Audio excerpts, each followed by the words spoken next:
Spoilers ahead. Watch out, and take care. The movie begins with recounting the tragedy in Knoxville, where on June 21st, a gunman entered the campus of Knoxville Baptist University, and killed 13 people and wounded 26 others. Ronald Reagan was president in the 1980s when he arrived on the scene. After 25 years, the scene gradually shifts to a hilly forest in Southern California. Bruce Cogburn, the protagonist, walks into a phone booth, with a letter in his hand. He contacts the number and gets in touch with William Dukent. Bruce is curious how he obtained his address, which has always remained private, but assumes it came through his agent. Thinking that he is a journalist, Bruce refuses to give interviews about the discussion of his writings. He leaves this voicemail with the stranger, not expecting a response. He hangs up the phone and leaves.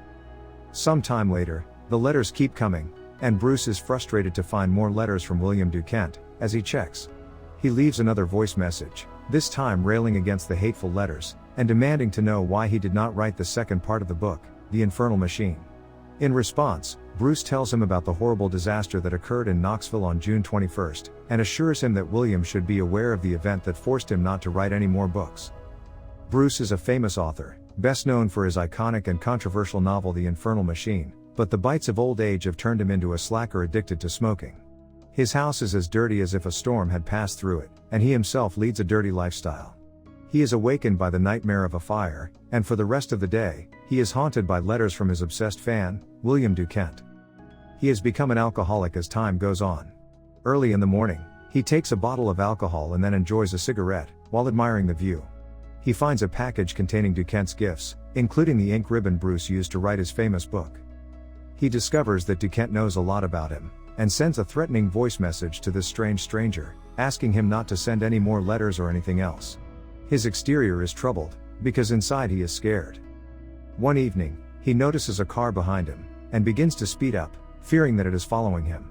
However, the car only wanted to pass him. To relieve his loneliness and fear, Bruce adopts an Alsatian dog named Saul. He is worried and afraid of something. He constantly suspects that someone is following him, and distrusts the numbers read in German on the car radio. One morning, a courier stops in front of his house to bring him new letters. At night, he is unable to sleep, so he brings a large stack of letters sent by Dukent. After receiving 19 letters from Dukent in one day, he frowns. Drunk, he continues to leave voicemails for Dukent in a phone booth away from his house. Dukent insists in his letters that Bruce find inspiration for his next book, but Bruce refuses to help, and advises him to do it himself. After a night of heavy drinking, he collapses near the phone booth, and the next morning, a police officer named Laura Higgins rescues him, and takes him home. In the car, it turns out that Higgins knows Bruce, and says that she read his book in school. One evening, Bruce calms down, and chooses to invite Dukent to the bar next door, this time without any threats. He goes to the bar, but no one shows up despite the long wait. As a result, he quickly leaves the place.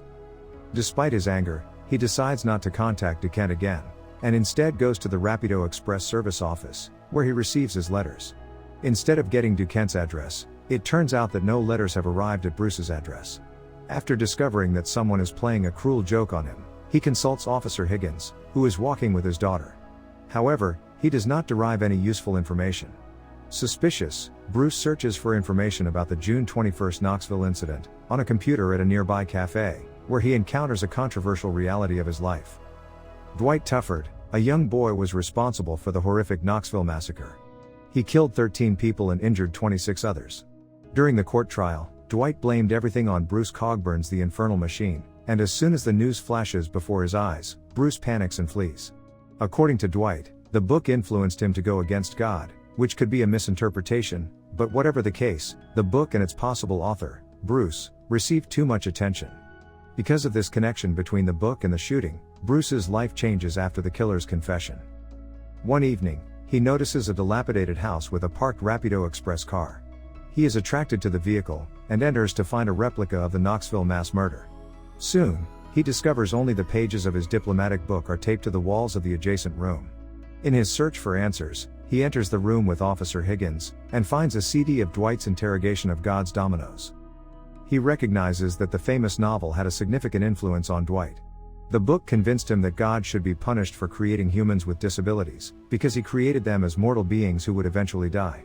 Dwight decided to take revenge on God after reading the book because his distorted psyche is also a disability he may have lived with for a long time. Most likely, it was just his misunderstanding, but his actions caused other readers to misinterpret the author's true goals.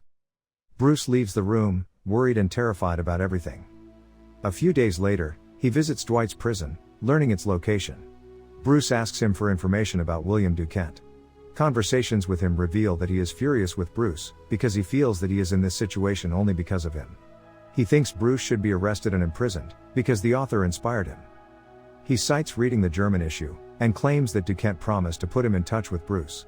The fact that Bruce repeatedly hears about the German number reading may be a ploy, to get him to focus somewhere. His silence on the subject suggests that the person in front of him is the one Dwight is looking for. Dwight becomes enraged when he realizes that Bruce himself is in front of him, and he becomes hostile, threatening to kill him. The protagonist tries to contact Officer Higgins, but discovers that the number she gave him does not exist. He finds a package with a phone, with which his agent, Jerry, speaks. She says that the manuscript that Bruce never wrote and never delivered to anyone has arrived.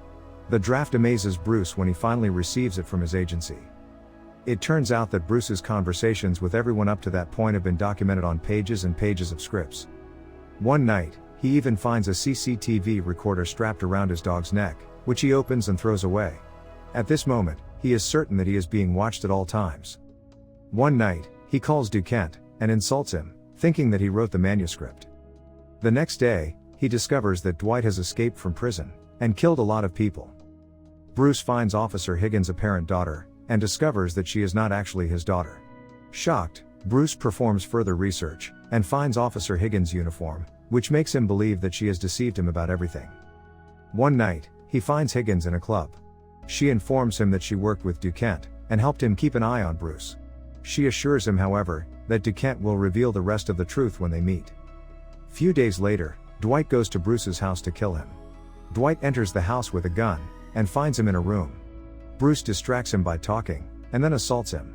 However, Dwight manages to knock him to the ground, and while he is talking, Bruce stabs him in the throat with a knife. Dwight asks some questions about the book, but Bruce confesses that he did not write it, and shoots him dead. Saul, his dog, is injured in this incident, and Bruce takes him to a veterinary clinic. There, he has a flashback of his teaching days, when a young man reads him a novel he wrote. It becomes obvious that that young man wrote the book Infernal Machine. As Bruce heads to the post office, he hears the number recited aloud in German for the third time.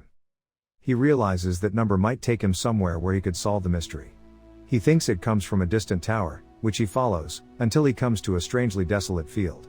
After much wandering, Elijah, his old student, who appears in flashbacks, and seems to have been burned and paralyzed, meets him. Bruce's confusion vanishes when he realizes that Elijah, and not William Duquette, has been writing to him for so long, and that the entire tale is his creation. Elijah tells him that since Bruce stole his first manuscript, he should be the one to help him write the second. Bruce, however, pulls out his letter of confession, just as he was about to send the email with the second manuscript to his agent, revealing the truth. This is not something Elijah had anticipated, but before he could react, Bruce exits the premises, and the bomb Elijah implanted causes the camp to burn and explode. Before the publication of The Infernal Machine, Bruce had no presence, and his writing was judged mediocre. Although he had no intention of stealing, he became greedy after reading Elijah's manuscript of it. However, Elijah may have been born with an anomaly that led him to resist God and doubt his injustice. After creating such a magnificent work as this book, he began to feel guilty for defying God, and killed himself by setting himself on fire. Despite such a horrible death, Bruce published Elijah's writings under his own name, and hid the truth from the beginning. He felt guilty for stealing his students' work, so he went off the grid after the massacre. When he discovers that his supposedly deceased student is not actually dead, he realizes that he has been the victim of revenge. On the other hand, Bruce is the protagonist of Elijah's second novel, The Divine Apostate, in which Elijah proposes the conclusion of the story, by blowing up the camp. However, Bruce eventually chooses to admit the truth, rather than play the role of the story. As a result, Elijah's revenge serves no further purpose. Bruce goes out to mail the confession letter, and end his remorse, but he is burned by the explosion. He realizes that he will never be the author of that story, but one of its characters. His journey is successful, because he finally accepts his fate and becomes true to himself. The end. Thank you for watching. Subscribe if you'd like to see more videos like this. Turn on the notifications, and leave a like to help the channel out.